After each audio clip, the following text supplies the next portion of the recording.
In today's video, I'm going to teach you how to set up Razorpay in WooCommerce. Before we begin, make sure your website already has WordPress and WooCommerce installed. That's important because Razorpay connects to WooCommerce through a plugin, and everything depends on that foundation being in place first. Next, create a Razorpay account if you don't already have one, or simply sign in to your existing account. After that, complete the required account and business verification inside Razorpay. This step is essential because payment gateways usually require verification before you can fully process real transactions. It may take a little time, so it's a good idea to complete this as early as possible. Once that's done, go to your WordPress dashboard. From there, open Plugins, then select Add New. In the search bar, look for the official Razorpay WooCommerce plugin. Be sure you're choosing the correct official plugin so you can avoid compatibility or security issues. When you find it, click Install and then Activate. Now switch over to your Razorpay dashboard. Inside your account, generate your API, key ID, and secret.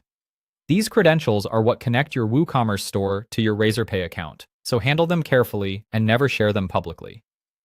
After you have those keys, return to your WordPress dashboard and go to WooCommerce, then Settings, and open the Payments section.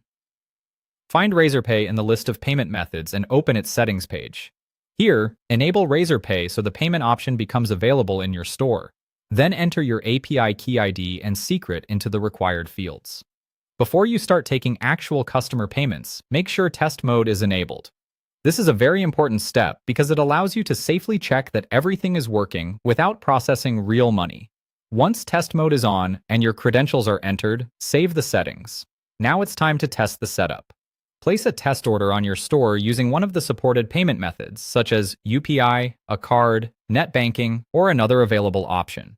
Go through the full checkout flow so you can confirm the customer experience is smooth and the payment method appears correctly. After the test is complete, verify that the transaction appears both in WooCommerce and in your Razorpay dashboard. This confirms that the connection is working properly on both sides. When you're fully satisfied that everything is set up correctly, disable test mode and enter your live credentials. At that point, your WooCommerce store will be ready to accept real payments through Razorpay.